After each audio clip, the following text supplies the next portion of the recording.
Puerta de la Carne fue una de las primeras obras del racionalismo sevillano, fruto de un concurso ganado por Gabriel Lupiáñez Gelli y Antonio Gómez Millán. Este concurso se inscribe en un programa del Ayuntamiento de la ciudad de Sevilla, para dotar de equipamientos básicos, viviendas que eliminasen los problemas del chavelismo, colegios, hospitales, mercados, a una ciudad atrasada que se disponía a organizar un acontecimiento que le daría visibilidad internacional, como era la Exposición Iberoamericana de 1929. Se propone la construcción del nuevo mercado en el solar del antiguo Matadero de Reyes, que había sido sustituido por el nuevo y flamante matadero municipal del arquitecto Juan José López Sáenz en 1915. El solar, que había quedado vacante tras la demolición del viejo matadero, se situaba extramuros, al borde de uno de los caminos de entrada que conducía a la antigua Puerta de la Carne, conocida así precisamente porque por ahí entraba a la ciudad la carne que había sido producida en el matadero. Se presentaron 6 proyectos. La documentación de 3 de esos 6 proyectos se ha perdido, pero gracias al profesor José María Jiménez Ramón, que dedicó un análisis riguroso a este edificio, se tiene documentación de los proyectos presentados por Juan José López Sáenz y por el equipo formado por Pedro Sánchez Núñez y por Ricardo Magdalena Gallifa. Esta documentación se había perdido en los archivos municipales de la ciudad. Tanto el proyecto de López Sáenz como el proyecto de Sánchez Núñez y Magdalena Gallifa se mueven en estilos regionalistas y eclécticos. El proyecto de Lupiáñez Gelli y Gómez Millán se salía de la norma, pero el jurado, valorando aspectos funcionales tan importantes en un edificio de mercado, decidió valientemente darlo como ganador, aunque no sin un arduo debate.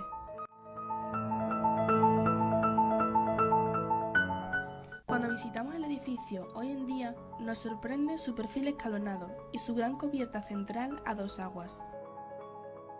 En el interior dispone de una crujía perimetral de puestos adosada al cerramiento.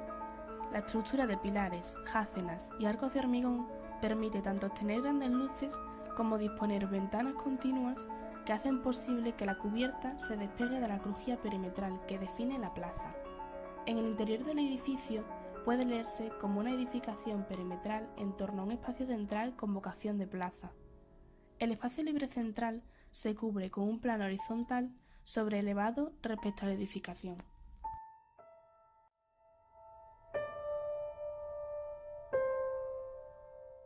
Cuando este edificio se proyectó en diciembre de 1929, el regionalismo recorría transversalmente toda la cultura local sevillana.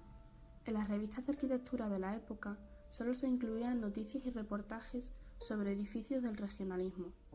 Una de las excepciones se produce en mayo de 1926, cuando aparece publicado en la revista Arquitectura un conjunto de proyectos del arquitecto moderno Fernando García Mercadal, uno de los participantes españoles en los congresos internacionales de arquitectura moderna que comenzarán 2 años después. La de García Mercadal era una de las primeras aportaciones españolas a la arquitectura moderna, pero en una ciudad pequeña y de provincias como Sevilla, la cultura popular estaba instalada en los temas ornamentales y folclóricos que se verán profundamente en la Exposición Iberoamericana del año 29.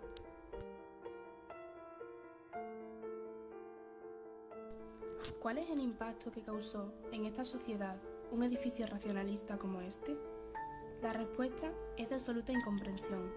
El movimiento moderno era difícil de aceptar en una sociedad como la sevillana, una sociedad estancada en el regionalismo, identificada con este estilo, defendido por Aníbal González y otros desde 1914, como una bandera nacionalista, algo que nos definía como pueblo. Esta ideología no se queda en épocas pasadas. Incluso en la actualidad, edificios excepcionales como este, en los que se ensaya la austeridad formal, la desornamentación, la pureza de líneas y la utilización de materiales de naturaleza industrial, son mediocremente valorados por los sevillanos. El mercado de la Puerta de la Carne, obra maestra pionera del movimiento moderno en Sevilla, ha pasado años abandonado y en ruinas. Si la administración municipal no movió antes el expediente de su rehabilitación, fue, entre otras cosas, porque no existía una demanda social importante por recuperar esta joya. Mientras tanto, iglesias y palacios barrocos, mucho más valorados como piezas artísticas, recibían un trato mucho más cercano. En 2015 se propone por fin la reforma del edificio, que empieza en mayo de 2017. Las obras se interrumpen por hallazgos arqueológicos de restos del antiguo matadero que se encontraba anteriormente en ese mismo solar. Las obras de rehabilitación debían consistir en la demolición de construcciones no originales añadidas al edificio en los años 40, la reconstrucción de la estructura principal de cubierta con hormigón de mejor calidad, ya que en el origen esa estructura central había sido construida con hormigón de mala calidad.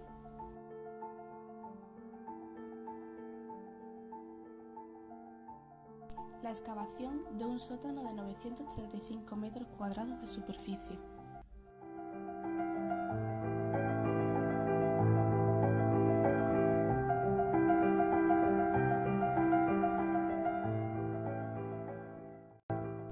Pero, ¿cuál será el nuevo uso que se le dé al edificio? La idea es que el mercado se convierta en un centro gastronómico, además de un espacio para exposiciones artísticas. Los antiguos mercados de abasto están perdiendo su esencia. No se contempla ni remotamente la posibilidad de devolver el uso original de mercado de abastos tradicional a este edificio. Las formas en las que hoy en día compramos los alimentos han cambiado. Acudimos a grandes superficies o hacemos pedidos por internet. El contacto humano y vecinal con el carnicero, con el pescadero o el vendedor de verduras se pierde. Comprar en los mercados tradicionales era una actividad social y de convivencia con el vecindario. Los mercados de proximidad, a los que se iba antes andando con el carrito, tienden a desaparecer en beneficio de los grandes supermercados a los que se acude en vehículo privado. ¿Qué se hace con los edificios donde estaban los mercados tradicionales en total decadencia y con más de la mitad de puestos cerrados? Se le dan nuevos usos a estos edificios, relacionados con la cultura gastronómica o artística. Este es el caso del proyecto de rehabilitación del mercado de la Puerta de la Carne, que no es ni mucho menos el primero. En nuestro país, el ejemplo de referencia de mercado de abastos tradicional convertido en mercado gourmet es el mercado de San Miguel de Madrid.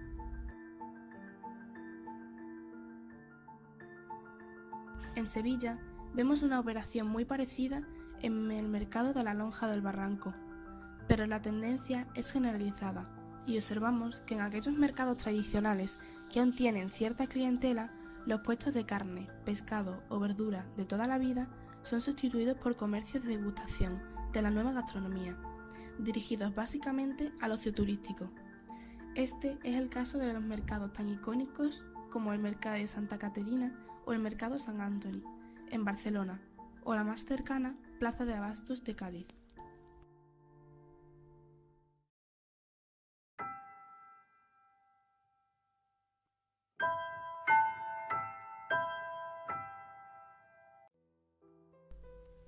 Los usuarios de estos nuevos mercados artísticos ya no son los vecinos próximos al edificio que hacen sus compras, sino jóvenes que se reúnen en su tiempo libre o turistas. Sin embargo, el mercado tradicional es un organismo sostenible, da un servicio de proximidad, genera relación social. En el mercado tradicional se venden productos locales que no han tenido que ser transportados desde muy lejos, con el coste importante de combustible que esto significa. Si los mercados y tiendas tradicionales se cierran, los pequeños productores que suministran estos puntos de distribución también cierran. La idea del mercado de proximidad, que simboliza el mercado de la Puerta de la Carne con su arquitectura racionalista, no es ni mucho menos obsoleta. En el mundo que nos espera, con recursos petrolíferos en agotamiento, ya no será tan rentable traer productos desde lejos. Tendremos que aprender de formas de comercio y de relación humana que pensábamos que eran solo de nuestros abuelos y que ya habían sido olvidadas. El jurado del concurso de 1926 fue mucho más moderno y valiente, dando como ganador a un proyecto no regionalista que el consistorio actual, que sigue apostando por la industria turística y de ocio sin pensar en su sostenibilidad ecológica y social.